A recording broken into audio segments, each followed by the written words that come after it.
one of those three or all the three. But he didn't say that. He said only the Father. It's exclusive to the Father only. Now you tell me, wait. You said I interpreted different to you. Now you tell me how you interpret. No, I can't interpret that. I know, but there is a reason behind it. No. How would you interpret it any different to me?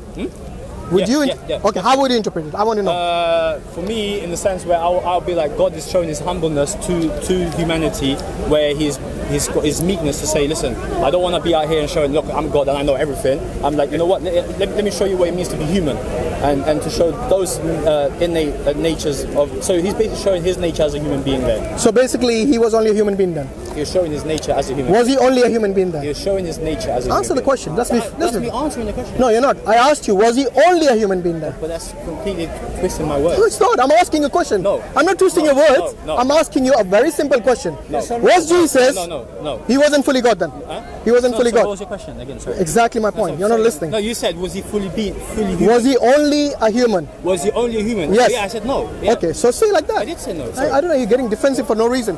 Okay, so He wasn't only a human. Yes. He was also fully God. Am I right?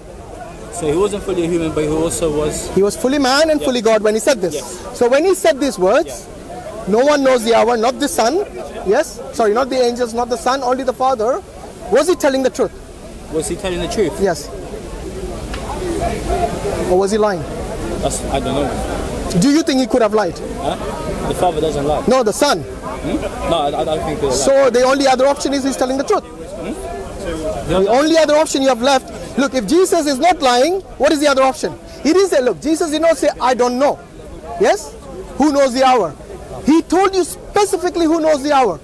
He said, not the angels. Yeah. No, first He says nobody knows the hour, which excludes everyone. But the end of that says only the Father. So it excludes everyone except the Father. Exactly. That excludes the Holy Spirit as well. Do you know that? Huh? It also excludes the Holy Spirit. That's your interpretation. No, it's not. Okay. Does only the Father mean what? Huh? Father for me means God. Sorry. No, that's only the Father. Father Listen. God. Is the Holy Spirit called the Father? Huh? You know what? I don't know. I need to read the Greek into this. Greek? The Greek or the Hebrew. Do you know Greek? No, I don't. So why would you want to read Greek if you don't even know I that? want to know where it specifically says the Father. It does.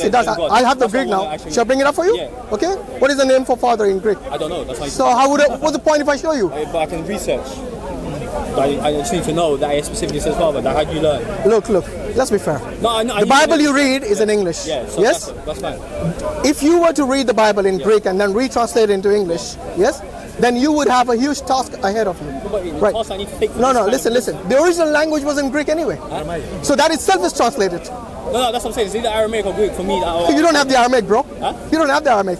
Zero manuscripts in Arabic from the early centuries. Zero. Yes. Even the Greek. You have zero manuscript from the first century. First century. Zero. First century. Zilch, yes, from the first century. From the first century, zero. Yeah, okay, I'll give you one better. From the time of Jesus until 100 years, zero. No, dude. No? Okay, give me one manuscript if you know. Go on. It was from the 60 AD. No, that is what they assume they wrote it. But there's no manuscripts to back it up. 350 years. No, that's different. What we are talking about, look, the earliest manuscripts you have are most likely from the end of the 2nd century or the beginning of the 3rd century. These are the earliest. But you have the complete manuscript from the 4th century. Okay, and some even date back to the 15th and even further down. So when it comes to the early manuscript, for example, 100 years after Jesus, zero. Yes? I believe so before you go, look, this is an assumption from the scholars that is when it might have been written. Yes. However, when you ask them for the manuscript, none of them have it. So it's an assumption. Look, manuscript doesn't mean that it was written at that time when the manuscript was found. The earliest manuscript could date 200 from the 2nd century. It doesn't mean that is when it was written. Yeah, of course. Okay? Naturally. I mean, the original when it was written. That might be the copy of the original. The original might have been written much before. So that's what I'm telling you. If you're going to go by Greek, all you're going to find is a copy of a copy of a copy of a copy by we don't know who. No, basically what I want the earliest copy that we have. Yeah, the earliest copy. Father. Imagine if they have to actually come out. No, but the earliest copy could be from the 4th century. Huh? The earliest copy could be from the 4th century. It's still better than the. How would you now establish what Jesus said after 300 years? Then we have the same problem with every other thing. No, you don't. With the Quran we got from the 1st century al-Hijrah. Huh? We have the manuscript from the 1st century al-Hijrah. Al-Hijrah means the century, the time when the Prophet ﷺ migrated to Medina from Mecca. So during his time, yes, during his time or just after, yes, we have something called the Birmingham manuscript, which was carbon dated within a few decades of the Prophet ﷺ, or even during his time. So this is the difference between what backs up Islam and the Quran and the scholars in Islam. We have the original language, we have the earliest manuscripts. You have neither, my friend. What do you have neither? You don't have the original language that Jesus spoke and he preached in. Yeah. Yes, you don't have a manuscript in that language. Yeah. Neither do you have the earliest manuscript of the translation into Greek, from Aramaic to Greek or whatever it is translated into. You don't have the early manuscripts. So what have you got? Nothing to back it up. There's no way for you to reach what Jesus said. The scriptures that we have. The Codex Sinaiticus, 4th century. 4th century. How many years after Jesus? It's not enough. No, it's not enough because there's no way you can link it to Jesus. Look, at least we have, you know, the hadith that we have. You heard about the hadith, yeah? The narrations of the Prophet, of the Sahabas, of the companions about what the Prophet ﷺ said. So when the Prophet ﷺ used to do an action or when he used to say something, the Sahabas, the companions of the Prophet, they used to note it down either by memory or they used to write it down. Now we have this as a chain of narration going all the way to Prophet Muhammad sallallahu alaihi wasallam. So say Bukhari came in the second 200 years or 250 years even after the Prophet Muhammad sallallahu alaihi wasallam. That's when he collected all the narrations. But you see, he didn't just collect them because somebody told him so. As basically just one person to one person. Where they said you have to learn some like No, that's a completely different thing. That is a way for you to get rid of something that is mixed up. So for example, if I had a lot of data on my hard disk, yes, and it is corrupted, for me it is the best way is to wipe it out. So all right? Some people actually they destroy it by fire even the hard disk. They want to get rid of it completely. So this is getting rid of the things which are mixed up or not authentic, not authorized by the authorities at that time. And by authorities I mean the caliphs, the companions who were basically who learned the message of the Quran from the Prophet directly. Yes, so it wasn't, they were not just relying on written. We have the second mode of preservation that is called the oral mode. Yes, by memorizing things. And this is still alive today. To this day, after 1400 years ago. Even if you go to a Muslim country which is not which doesn't have Arabic as its first language, even those people, in fact, those people memorize more than the Arabs. The reason for that is because they are more in number.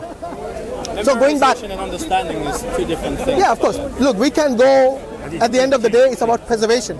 In order for me to preserve something, all I need to do is memorize the words.